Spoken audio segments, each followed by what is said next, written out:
All right, guys, welcome back to Boots Come in Pairs. We have a nice Saturday edition, and we are actually recording now. Um, but just good to get back and talk about baseball again.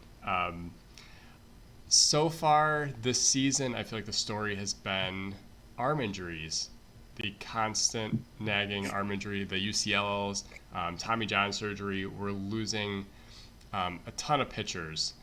And Justin Verlander made his first start yesterday, looked pretty good. But he hmm was talking about it when he was doing his rehab starts and just how it's becoming a problem. How do you view the arm injuries, especially in the early season?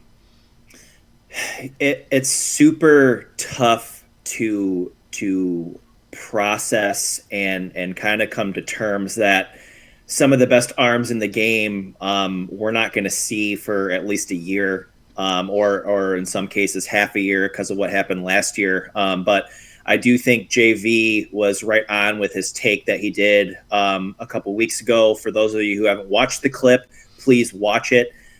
This is a gentleman who has kind of gone through it all. He has been a top college prospect. He's been one of the best starters in this game. He's been a guy who has been a velocity guy and also a guy who can actually pitch. But pretty much he just talked about his take on why these things are happening. And I think a lot of us who are baseball junkies can sympathize and understand what's happening. The key pieces are the pressure to throw harder and harder and harder, and also to throw nasty stuff, aka the doing whatever you can to spin that ball, increase your Mm-hmm. spin rate, look at the different metrics and all that stuff having to do with that. Some guys are talking about the pitch clock having a lot to do with it. I don't really think that's the case. I think it's more just this pressure to throw hard and this pressure to spin the ball. Also, the constant throwing, not taking the appropriate breaks that you need to throughout the season. Um, and yeah, I mean, what it really leads to is that getting that next contract, and what is getting the contract is the velocity and piece of it, and is the spinning it. Kind of linking that in with Chris Bassett's take as well on guys who can actually pitch not getting the contracts as much as the guys who have velocity. Even I'm not sure if you saw the Tyler Glasnow interview that he Yeah. had with Chris Yep. Rose, and Glasnow has. I mean, he's kind of a guy who has been the beneficiary of a bigger contract recently because of just the overall stuff, and he's been flat out honest that pitching is not as much of a priority to him when it comes to not even when it comes to it, but hit throwing harder and having the nasty stuff. Like, he's willing to risk the injury for that if it'll get him the money that he needs to. So, I Right. mean, it's just an interesting take. It stinks. We're going to be without Spencer Strider for the rest of the year.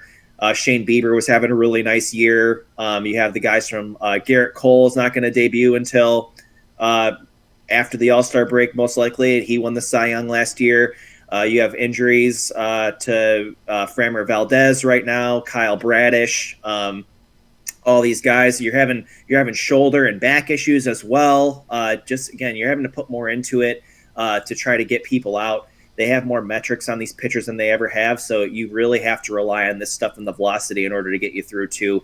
And it just really stinks that this is the way it has to be right now. But hopefully they can figure something out. Yeah. Well, and Verlander highly goes. You can blame pitch clock. They changed the baseballs up, which was he said that was a big one for me because I had to relearn how to pitch these guys. Where you really can't you know be a fly ball pitcher. Those balls are going to be home runs. So you have to learn how to pitch down and do differently. But he goes, the biggest thing is this is stemming from younger kids throwing harder at an early age, not having the body, the muscle to throw that hard.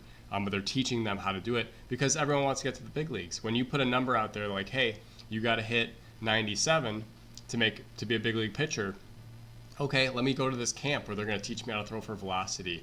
And I'm Mm-hmm. seeing it more and more with, advertisements for, you want to throw harder? Here you go. Come to this camp. And it's just, we know that the way you throw a baseball is detrimental to your arm.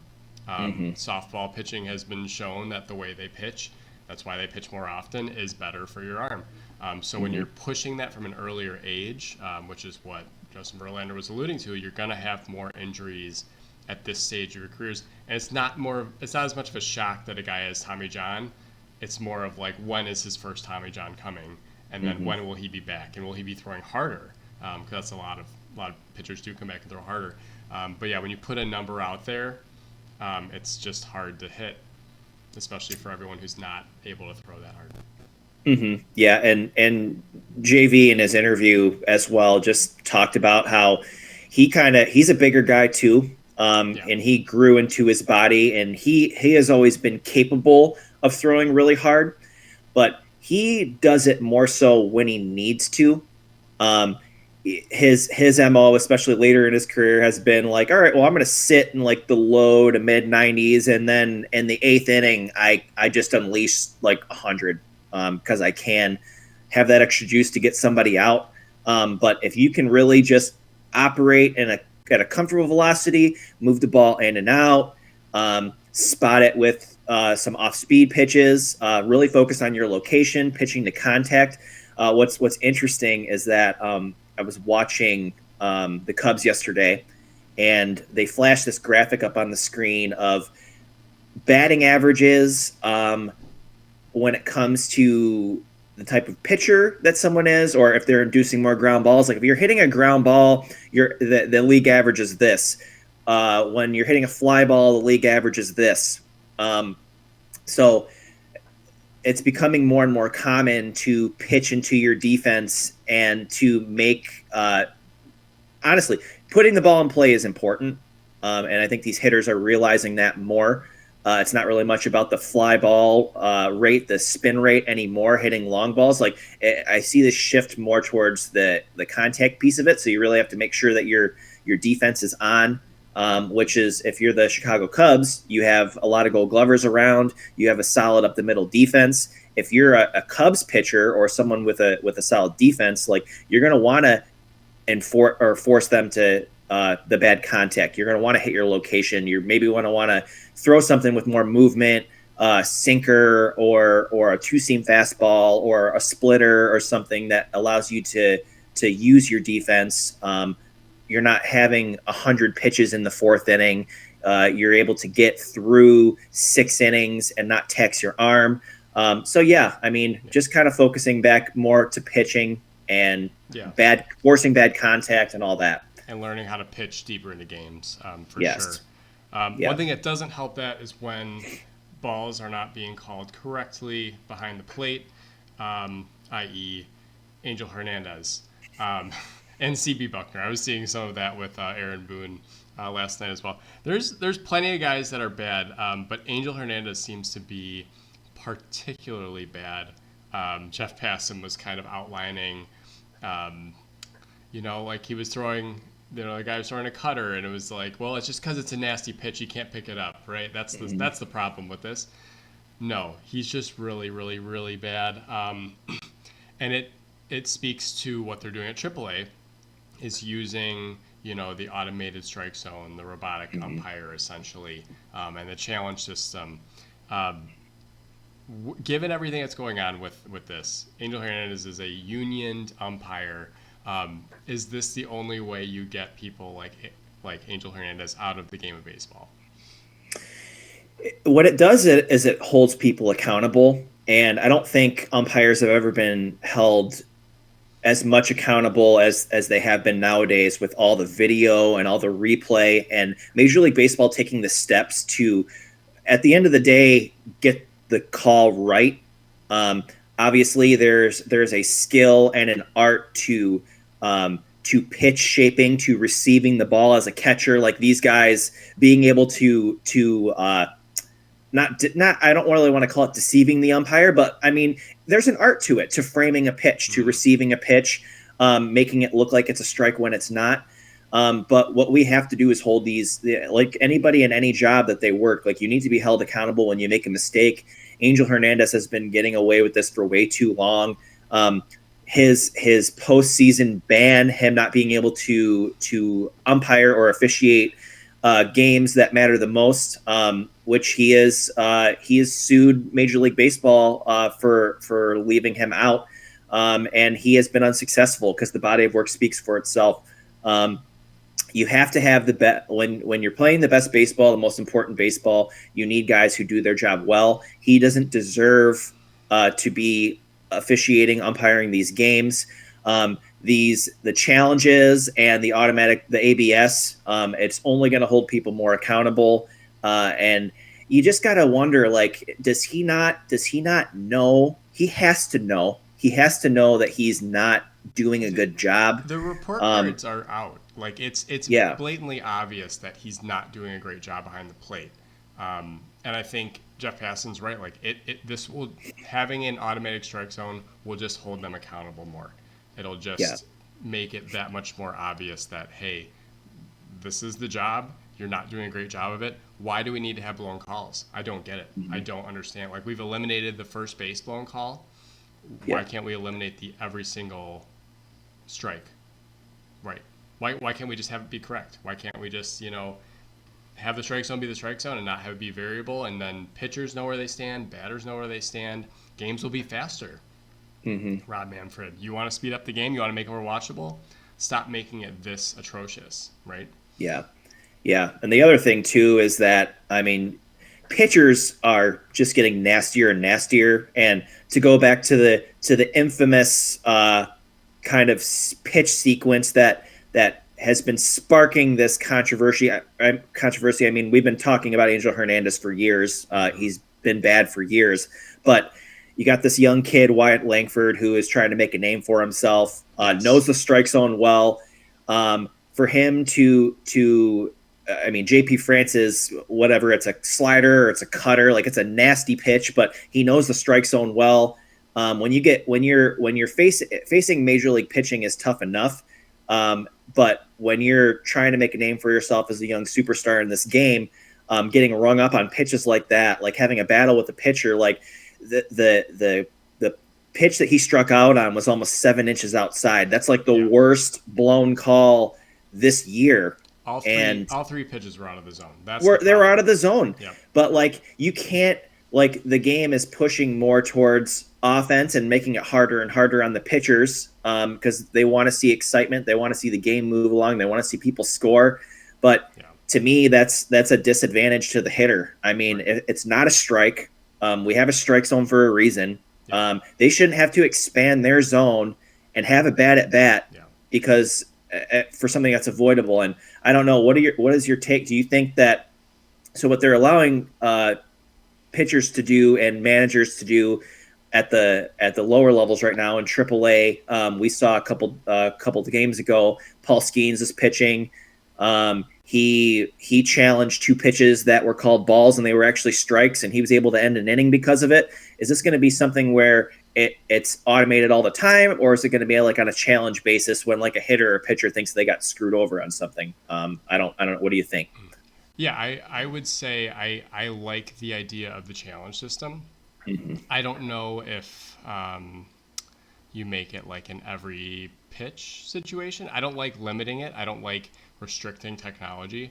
So if you use it every single pitch, I would be okay with that. So I don't think there's a limit to what it is. But when you're trying it out at AAA, I never thought they would have the runner on second base be a thing in the major league.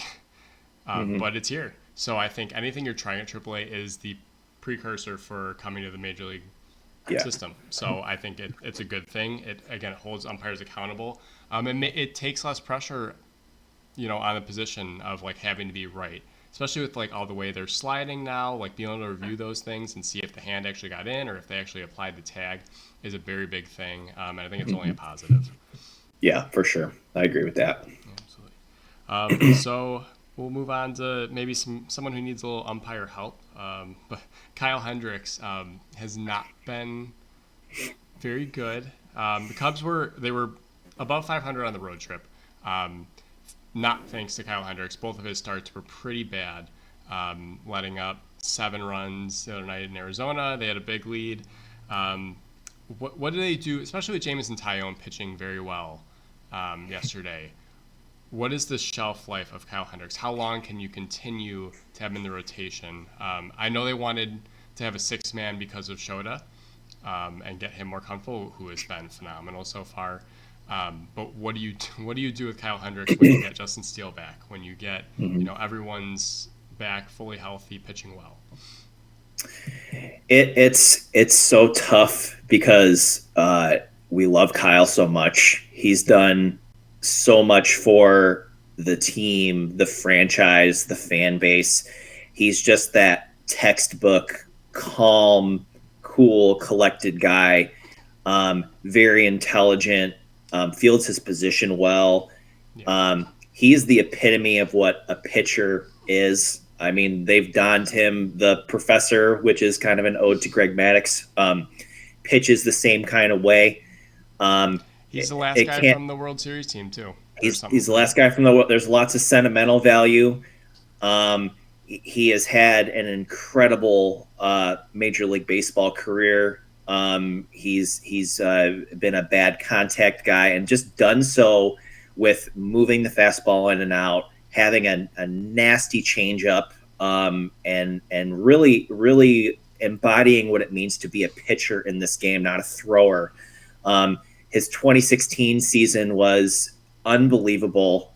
He probably should have won the Cy Young that year.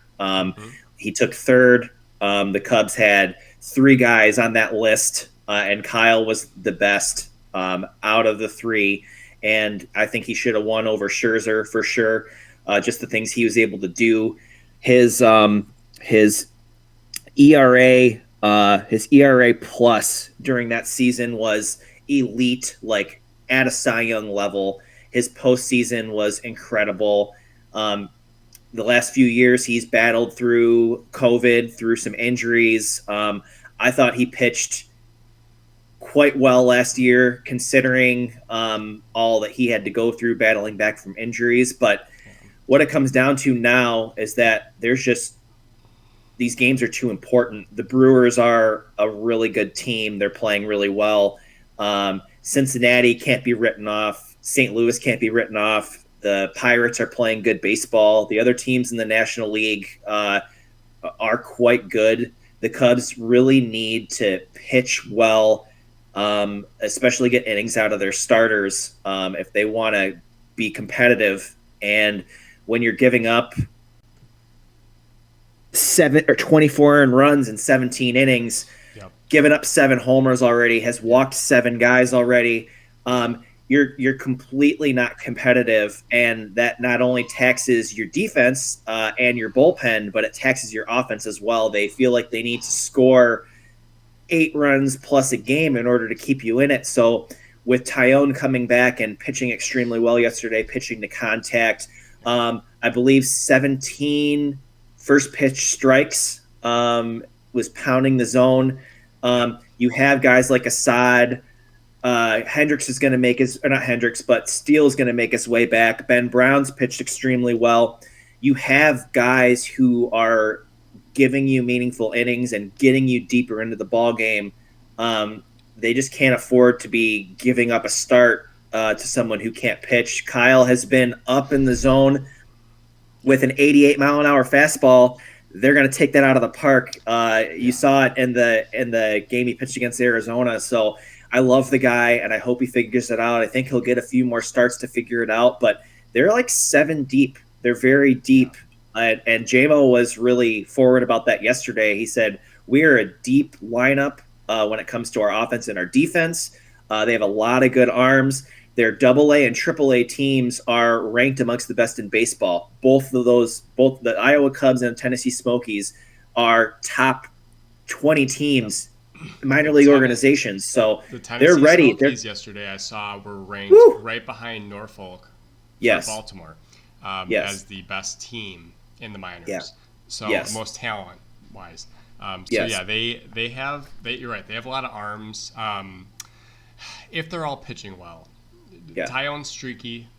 You don't know what you're going to get necessarily out of a full season of Assad and Wicks. You don't really have the household names. They can be good. But you're right. If Kyle Hendricks is missing his spots, he doesn't really have a place on this team. You can't No. throw him in the bullpen. You can't, like, No. he's not a high leverage arm coming through there that you're going to bring in the eighth, ninth inning. His really only role is starting pitcher with, long outings. If he can get eat innings for you, take some, strain off the bullpen. That's what you need, and he's been the opposite of that. He's been having really short outings, letting up a ton of runs, and essentially that game's a wash. Yeah. But and then there's also been a lot of scrutiny around the way, and this has been his whole career, the way Craig Counsell was handling the bullpen. But when every guy that comes in the game lets up a run, I don't really understand. He's just trying to figure out who he can rely upon when it comes down to the pennant race. That's really what we're trying to figure out. And it's blatantly obvious through the first month of the season that the Cubs need a closer. They need a guy to come in that's just going to shut it down. They're not going to win deep in the playoffs without a closer. And I would look to them adding that towards the trade deadline, especially if they're in competition. They have a good record so far. They had a really tough schedule. They will definitely be in position as of now to be buyers at the trade deadline, and I would definitely look at the closer role to be a hole that they fill, because Alzolay has not been terrific quite yet. No, and really when it comes to the bullpen, pitch to contact. Don't walk guys. That's where you get in trouble, is when you walk guys. And when you walk guys, you give them the Cubs have a lot of nasty guys in their bullpen. Alzolay's nasty. Mark Leiter Jr. Neris is nasty. Drew Smiley's nasty. They have a lot of really, really good pitchers. They have guys. Pitch into Keegan this defense too. Pitch into the defense. Don't walk guys and pitch into your defense. You have the best middle infield in baseball. I would argue maybe the best up the middle in baseball. Amaya and Yan Gomes are both very good defensive catchers. Pitchers love throwing to them. They're engaged. Then you have Dansby and Nico, who, yesterday, just more incredible stuff, just awesome stuff from those two. And then Bellinger as well is a plus center fielder. Saya and Ian Happ, both on the shelf right now. But both of them play really good defense. Mike Tauchman plays really good defense. Michael Bush has played really good defense. Really, your only hole is at third, and Christopher Morel has done okay. Nick Madrigal is a plus defender. You have a good defense. I just kind of talked about it earlier about teams and guys focusing on putting the ball in play more. Well, the Cubs have the team to do that. They just got Patrick Wisdom back too, who is how he finds the way. I understand. Like, I was listening to the manager's show before the game yesterday, and Counsell goes, "Hey, they're lefty heavy lineup, or lefty pitching lineup, so they're going righty heavy. That's why Wisdom was back in the lineup." But I don't think you have to rush to get him back in there. And I don't understand the matchup things. Mike Tauchman is a professional hitter who gives you a professional at bat 9 out of 10 times. It doesn't matter if it's a lefty or a righty. Mike Tauchman doesn't care who's on that mound, who's taking that rubber. He's going to give you a professional at bat. He's going to see pitches. He's going to hit the ball the other way. He came in as a replacement yesterday, had 2 hits, ran the bases well. Is not a liability on defense. He is a baseball player through and through. If you watch that interview that they had with Jameson Taillon after the game yesterday, please watch it. Just speaks to how he approached the game coming back from injury, but can't speak highly enough about how deep their team is. He said he'd never been on a deeper team. Guys who can play defense, guys who can hit. They are leading all of baseball and on base percentage, at least last I checked. They're seeing a lot of pitches. This is the kind of team the Cubs need to be, and this is the kind of team that Craig Counsell wants to coach. I think a lot of the mindset's him, and he trusts guys, and he's going to figure out this lineup, who he needs to put where, based on how things are going. He is one of the best managers in this game for a reason, and I think it's going to be fun for him to kind of piece things together and what's going to work and what's going to click. Belly and Nico are starting to hit. Dansby Swanson collected a couple hits yesterday. It's just going to be a fun summer. I have a feeling it's going to be a fun summer, and they need to figure out the pitching end of things, and I'm confident that they will. But, whether Kyle fits into that or not, remains to be seen. Yeah. One thing I am certain about is that Javier Assad and Ben Brown have earned their places in this rotation. Yep. With the things they've been doing, Javier Assad has probably been their best pitcher thus far. No doubt. And he pitches to contact, and he trusts his defense. So taking him out of the rotation to me is not an option. He needs to be in the starting rotation. I think Ben Brown is probably the casualty if Kyle Hendricks can figure it out, just because he's got the stuff to be in the bullpen. He's throwing 99. He can get outs at a premium if he's on. He's never been in that role, so it'd be interesting to see how if he embraces the bullpen, because you have to have that mindset. But if it's either, hey, you're a high leverage bullpen guy, you're back in Iowa, he would be like, yeah, I'll take that high end bullpen position. So you just have to have guys fall in the slots, and it's good to have options. I'm glad Ben Brown is pitching well, especially after his first outing. Didn't go tremendous, but that was out of the bullpen, so maybe he's not built for that role. I don't, it's tough to tell. Yeah, and I think he's done everything to earn his stripes to stay in that rotation. To me, the casualty would be Wicks. I think he's just been throwing a lot of pitches, and that's not really him. He needs to pitch to contact more. He's been routine. I don't think he's even made it to 5 innings yet. Yeah. Maybe once, but he had like 4 2/3 and 100 pitches. Like, that's way too many. He's more of a contact type guy. He needs to be the person to do that. He needs to really pitch into the defense, like lay off the walks, like just pitch to your strengths. He's a really good pitcher, and they need him too. They need him to pitch well. Yeah, and you don't know if it's just the second time teams are seeing him now, because last year he was so fresh and he was getting a lot of outs and he was pitching deep into games, and maybe they're just catching on to his trends. Maybe he's trying to do something a little different. He hasn't been as big of a disappointment as Kyle Hendricks has been. No. But you're right, he hasn't pitched lights out either. But again, good to have options.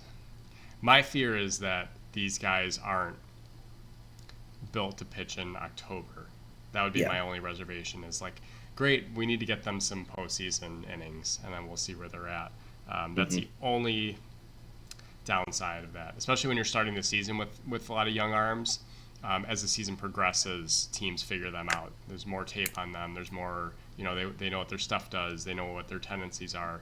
And the same for hitters, but I think pitchers, when you get later in the season, especially with young guys, it's a little more. That's why you see, because I'm thinking, like, remember when Michael Wacha came up and was not Michael Wacha, Adam Wainwright. Probably Michael Wacha did it too. But like, Adam Wainwright was the closer for that first Cardinals team. And he was like kind of an unknown. Red Sox did with a ton of their young arms, started him in the bullpen. So just, you want that element of surprise too. But we'll see. We'll see what again, September and October bring, and where they're at that point, and what arms they add. I think they're going to add, because the bullpen in its current state is not great, and there's not a ton of shutdown arms. Yeah, for sure. Definitely. Well, getting there is going to be the biggest thing to help these young pitchers out and these young players out. So yeah, they just got to get there. Yeah. Just get there first. Kind of like you said earlier in our days of this show, like we really wanted Baltimore to get in there and have a run, so these younger guys could have the opportunity to play in some meaningful postseason games. The Cubs need to do the same thing with their arms. They can't play in the games if they don't get there. So have to get there first. Yep. And Miami was a team last year that kept them out, and now they look well. They're also they're talking about their approach at the plate too, and they said it looks like 9 different teams at the plate, because they're all playing for themselves and their bats just don't flow together. But Miami was a team that was better than you last year. So, making sure, I think Craig Counsell is the right guy to get them there. Is he the right guy to win the World Series? He didn't do it in Milwaukee, but they're tough on their resources too. They don't really add, which we've kind of discussed in the past too. So I think this is the right situation, and with Craig Counsell, you're going to be playing meaningful baseball late in the season, because he's just had that track record. He just has that ability to create that team chemistry to get there. So, yeah. Something that doesn't help team chemistry definitely is these uniforms, these jerseys, they break really easy. We've seen a lot of sliding and pants ripping. We've also seen Bryce Harper pushing back and wearing last year's uniform, which looks much better, especially when they're sitting side by side. We've also seen a lot of the alternate jerseys not available yet because they haven't been made or whatever, or they're held back in shipping, or Fanatics can't figure out how to get them to the teams. It's just all bizarre and not good, and doesn't feel pro. Doesn't feel like this should be happening.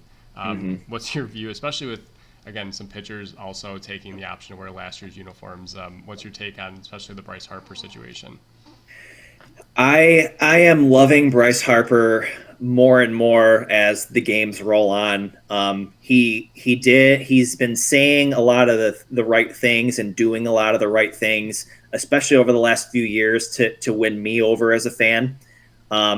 This is right out of his textbook, just something that he would do. And he's one of the most important players in this game. People listen to what he has to say. They value his opinion, not only just because of the kind of player that he is. Like if he was a scrub, people probably wouldn't be paying attention. But this is one of your ambassadors, and he's making a statement that this is not okay. They spent way too much time in research and development. I'm talking about Nike in particular, to make these jerseys something that's more comfortable. They want them to feel like a second skin, something that you can perform in and do well in and feel comfortable in. And this has just not been that. We've seen a lot of different things and heard a lot of different things. Like they feel cheap. Obviously the brightness, the colors have been off. The Yankees sweating through their home grays. The pants blowing apart when you're sliding. You just saw it out of Bellinger the other day when he hit a triple. Someone earlier in the season blew through their pants. They're almost see-through in certain respects. It's just cheap. There's been a lot of pitchers who've been very forward about the pants. Jose Alvarado, who is a high leverage reliever for the Phillies, has been wearing the pants from last year all year, but multiple guys have made comments about the pants. A lot of pitchers are wearing the pants from last year. I've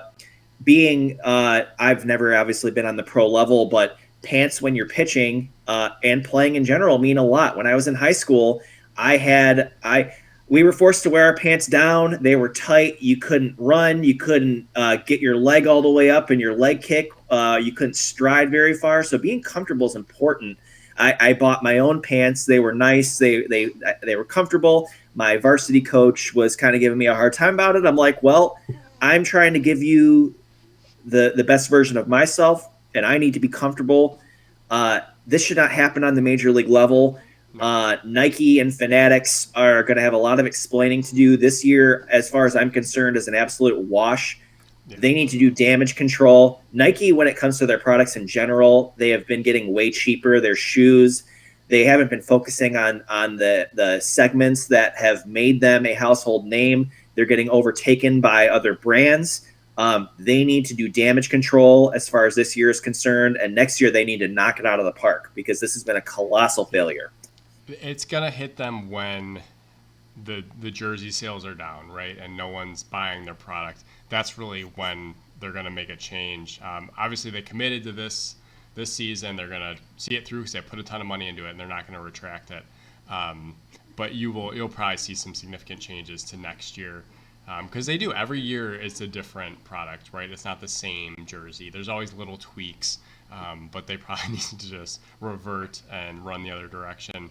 But it just does. I mean, I've never seen this much drama around something like this, especially when you're getting ready for a season. Like, we knew when baseball season was starting, right? It wasn't a question mark. And it's one thing if, like, the secondary market doesn't get their product, but the fact that the players and teams don't have their jerseys yet is a little sad. That's more appalling to me than anything, especially when you're trying to promote, we want to sell a second alternate jersey or whatever it is, because that's the biggest thing. These are marketing tools to sell more jerseys. Whether you like or City Connect, you have all these teams debuting the City Connects this year. Yes. We've seen the Mets City Connect, Phillies City Connect, Detroit's going to be getting a City Connect. That's another thing had too. Theirs on last night. which actually the batting helmet looked cool because they had like a little red stripe going across the bill. Yeah. But yeah, these are all opportunities to sell another hat, right? Sell what it's all about selling, and the fans have to like it. Like the new Philly ones, I've seen some of the comments. The blue ones, they're like, oh, this is what the 30-year-old slow pitch softball guys Yes. wear that never made it to the majors that like feel like they need to overdo it in their men's slow pitch league. But it's like, okay, that's fine. If you don't like the design, that's one thing. But if the players don't like it and the names don't look right on the back and it's the cheap feel, you know, what mom is going to go out and buy their kid Nike pants right now if they're just going to rip after the first slide? Like, that's horrible marketing. So if they're not working for the professionals at that level when they're paying that much money for that uniform, it's not, the public is not going to buy it either. So No, that's absolutely a swing not. and miss there for sure. Huge swing and miss. Like I said, they gotta this year they're pretty much sunk. There's nothing they can do to combat it. Next year they need to like go above and beyond. It needs to be absolutely perfect because they're losing market share, they're losing money, they're shutting down divisions of their company. This is a big deal. Getting Major League Baseball's all their uniforms, like that's a huge deal. Yeah. And to fumble the bag this much, it's just not acceptable. And they gotta kill it next year. This is, and they have a 10-year contract. This is year 4 of the contract. And does Major League Baseball after this 10 years be like, we're going to go back to Majestic, or we're going to, I don't even know if Majestic still exists when you lose a contract like that. I think Majestic is owned by Fanatics. Oh, that's great. I'm pretty sure they are. Pretty sure they are. Bad. Maybe New Era can figure it out then. Yeah, right. But Jordan brand. Jordan, sure, that's Nike too. But they're Nike too. Yeah. Where do you turn? Yeah, where do you go? Under Armour? I have no idea. Whoever pitches the next one will just probably point to this season and be like, "Look, we're not going to do that." No. Okay, fair enough. Sign us up. All right. All right. Well, good and bad. I mean, that was a lot of bad there. So don't use Angel Hernandez in the jerseys. But no. All right. Well, we'll start with some good then, huh? Start with some good. What's your good? Looks like you're wearing it. My good, yeah. I have a team and I have a player. So team right now is the Cleveland Indians, and I can't say I'm really ever surprised with how well they do. First season of Stephen Vogt as the manager, and they are playing extremely well. Yeah. They're 14-6. They are tied with the best record in the AL. They're like tied for second in the league actually when it comes to win percentage. They've been a great offense. They're a top 3 offense in baseball. They are a top 5 ERA in baseball when it comes to their pitching. They've been pitching extremely well. Obviously losing Bieber's tough, but they have some pretty solid starters. They have a really good bullpen. When it comes to the offense, I mean, Steven Kwan is having a great start. Josh Naylor is having a great start. Andres Jimenez is having a great start. They're just hitting the ball. They're swatting the ball, and they're pitching well, and they're playing pretty decent defense. I didn't really have them winning the division. I thought the Twins would kind of run away with it. Obviously, we're still early, but Cleveland is Cleveland's Cleveland. They got Jose Ramirez leading the charge. He's not really where he wants to be yet when it comes to the bat. He's driving in some runs, but Stephen Vogt has been a great baseball guy his entire career. It's cool to see them having some success, and I anticipate that to keep happening. Obviously, the Royals are off to a good start as well, which has been impressive. But yeah, I think Cleveland's my good when it comes to teams. And as far as a player, Tanner Houck has been pitching great. He threw they called it a Maddox type game. Threw a complete game shutout, 94 pitches, which is pretty impressive. And he's mixing it in. Tanner Houck's capable of hitting high 90s, but and he's been a good reliever in his time, and he's traditionally a starter. And I think he's just learning how to pitch. He's using his off speed a lot. He's using his changeup a lot. He's sweeping that slider, and he's not trying to be that typical like blow it by you guy. He's pitching to contact, and it's great to see. He's a former first round pick, high Division I pitcher. It's just cool to see. Well, he's kind of been a solid. The Red Sox have the best starting staff currently, ERA wise. They have like a 1.17 ERA from their starting pitching. So 1 through 5, they're doing really well. Brian Bellows been really good. Garrett Whitlock's been really good. So Tanner Houck, Pavetta, Cutter Crawford, all those guys. But Tanner Houck just pitched his first complete game as well, shutout. So it's good to see. That's a good and I think that was 2 days ago. So that would have been not in there. Yes. For me, it's nickel and dimes. Again, you give me one more day, and Nico makes another insane play. They're hitting incredible now. I mean, again, give them a week. Those aren't two guys you really worry about from the slow start. They're going to get their hits. They're going to hit, 260, 270. And now Nico's going above that. But, he was hitting the ball hard before that. And just watching him play second base every day, and Dansby too at short. It's just they are the Gold Glove boys for a reason. But every day I feel like Nico Horner is just making an insane play at second, and it's so much fun to watch. I like good defense. I like line drive hitting, and that's exactly what they do. It's just a lot of, again, they have a doubleheader today. 2 more opportunities to see some really good defensive play. I don't know what else to say. I mean, they're just that good, and it's fun to watch. JMO again.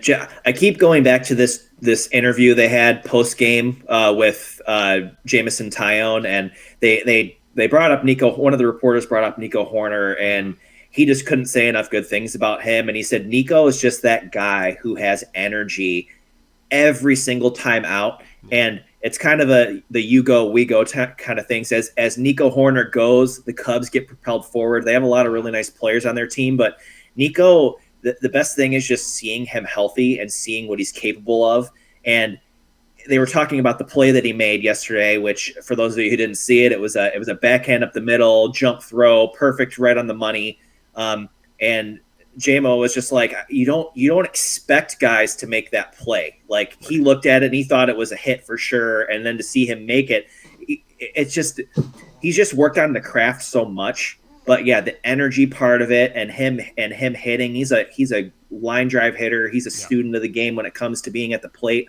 I mean, he just brings that energy, that juice, and it's cool to see him be a leader and someone who really inspires his team to go get it. He's not. He's special. He's not the youngest guy on the team anymore. He's turning into one of these mainstays, staples.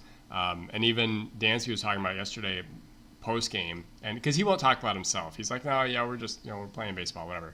But he's like, man, that guy's just special. Every day he just does something special and does something fun, and just you can tell they just feed off each other. And I like that they're both rocking the hair this year. So for sure, quality hair up the middle as well. Yeah, they're just fun. And I mean, I'm going to take credit. I've been calling them the Gold Glove boys all year. I don't know if that came from somewhere else, but I'm going to keep calling them that. It's great. Yep, absolutely. All right, anything bad? There's a lot of bad, but lots of bad.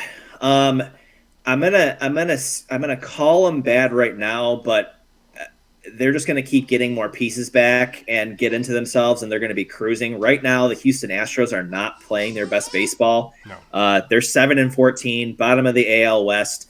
The pitching has been atrocious. Yeah. Josh Hader's been horrible. Josh Hader's been horrible, but you get Justin Verlander back. He gives you a quality start, doesn't tax your bullpen. Yeah. You have Ronel, what's his name? Ronel Blanco and Christian Javier pitching really well. Frammer's on the shelf. Luis Garcia's on the shelf. But as they continue to get more of these starting pitchers back, the bullpen settles down a little bit. This lineup is stacked. Jose Altuve's hitting 380. Jeremy Pena's hitting 350. You can't discount Jordan and Tucker and their catcher, Yanier Diaz is doing really well. Dubon's playing really well. Alex Bregman will hit eventually. They're going to get right back to the top. They're just not playing a great brand of baseball right now. And I just think it's because they're a little bit injured on the starting end. Like Hunter Brown and France are getting pounded. And once they get Frammer back and Verlander gets rolling, they're just going to continue to win games. And yeah, I mean, they're not going to be bad for long, but they're bad right now. Yeah, they have the pedigree where they're not going to stay down. They have everyone who's been there before. You know, like I said, they're hitting, they're just not pitching well, and it's kind of bizarre to not see them just continue to produce these arms. They had a guy that threw the no hitter earlier in the season. He came out of nowhere. Blanco, yeah, but like it would be odd if they don't continue. And this is just probably a bad start for them. Yeah. It's not the same as what the Marlins are doing, where they're really bad, or my bad, the White Sox. The White Sox, for me, they're the worst team in baseball. Obviously bad, but they're going nowhere with it. It's just they got shut out again yesterday. Yeah. The seventh time this season. There you go. See, you wait a couple more days, you're gonna have more gems. They're just there's nothing. Yeah, my note says shut out 6 times. So there you go. Add one to the list there. Crochet is now getting shelled. They just they have no defense. They have nothing coming up. They were listed as a top 10 farm system, but no one who's coming up soon, no one who's coming up to help. Colson Montgomery at some point will be up because Paul Young has not played well. So they're going to need some shortstop. But nothing about their team, Jerry Reinsdorf, anything they're doing is really screaming good, right? Mm-hmm. It's all that bad side. And the Bulls getting knocked out last night is just like, oh, typical. It's just everything that Jerry Reinsdorf is touching right now is not going well. And the injury bug with them, all the soft tissue stuff, hip flexors, it's not like they're doing anything crazy. They're just playing baseball and getting really injured. They're not running into anything or each other. No. It's just bad. Yeah. Yeah, and it's not, like you said, it's not going to get any worse. I heard a take the other day, and AJ Przinsky, I don't know if he's still an ambassador or he used to be an ambassador, but I have grown to like him more after. He was always a hard-nosed guy. I feel like if AJ Przinsky would have played for a team that I liked, I would have been a huge fan. He's one of those guys who he likes to get under your skin. He's pesky. He's smart. But hearing his takes just after the fact, just completely trashed their system. He said they're going nowhere. Nobody's coming. They're making no adjustments. They're just doing all the wrong things. And they're becoming like this abysmal dumpster fire. Maybe they've always been that way. Like they are one of the worst run franchises in the history of sports. Their percentage of making the playoffs since they became a team is like under 10%. It's at like 8%. And 8% of your seasons you make the playoffs. And this is a team a couple years ago that they talked about possibly winning the World Series. Like, what the heck is that? You have guys who were decent jumping ship. They're finding like new life. Like Dylan Cease got the heck out of there while he could, and now he's pitching in one of the most beautiful places in the country and pitching well. So people don't want a couple years ago, Manny Machado was a potential fit, and the White Sox were a potential suitor. There's no way he was ever going to play for that team. He saw the writing on the wall, as do all players. So they're not doing much to attract the best players. They don't have a great fan base, despite what people say. But if you're a fan, why would you want to support a team like that? I wouldn't. Yeah, it's interesting to see AJ, but AJ's super honest. He's not going to be on board with something that's not, he doesn't believe in. And you're right. He was a good White Sox for them. Fans loved him, but he's brutally honest. And his takes are usually spot on because he takes the player's point of view. And he's like, yeah, this isn't good. No. So yeah, anything he has to say about the situation, I would highly consider. Yeah, for sure. Definitely. I agree. And yeah, we'll see how things go. I don't really have high hopes they're going to be a bottom feeder. I don't see much. So, I mean, I guess the best you can hope for is like when good teams come into town, if you're a White Sox fan, it's like just take advantage of the seats being empty and the tickets being cheap because yeah, that's all you're really going to get with them. And the food. The food's phenomenal. Yeah. I will say that. They have great food. MVP of the White Sox season so far is the milkshake, the Yes. campfire milkshake. That's what I've heard. So I haven't had it, but maybe when Oakland comes comes in Yeah. town, we'll have Yes. to venture down there. But Are they? I don't think they're playing at the Cell this year. I think they're coming to Wrigley. AL teams play AL teams home and road. Got it. If you're an AL team playing an NL team, it's every other year you alternate. Got it. So yeah, he's coming to Chicago twice within 10 Nice. days. So there Cool. you go. So we will Awesome. get the milkshake probably in August. Yes. The MVP for sure. But, all right. Well, good Saturday edition of Yeah. good to talk about baseball. We'll see as the schedule is kind of busy up, but we'll get consistent with it. Yeah, might have a new slot. I've been thinking about it more too. Maybe Sunday nights would be something that works depending on how the schedule goes. I wouldn't be opposed to that. That way we can start the week off with an episode, kind of let things build. You have a week to kind of think about topics and let things happen. So maybe that'll be a good one. Yeah, we'll be fluid with it, but definitely as things get, like I said, we go too long and there's too many topics to talk about. So and there's good things happening. We want to highlight that for sure. But especially as this Cub season moves along and just baseball in general, as things kind of lay out, we want to give our takes on it for sure. And maybe get some guests back on. We've already had some. We need to get John Shenning. Yeah. It's time, right? Yeah, and I know Jessica said to hit her up around the All-Star break too, so might have some fresh A's and baseball takes for us too. So that might be something to look into too. I might reach out to her in a month or so and see kind of what her schedule looks like. But yeah, there's been a lot going on. So Yeah. got some. Yeah, maybe have a Cubs fan on as well, just to see where things are going in their head.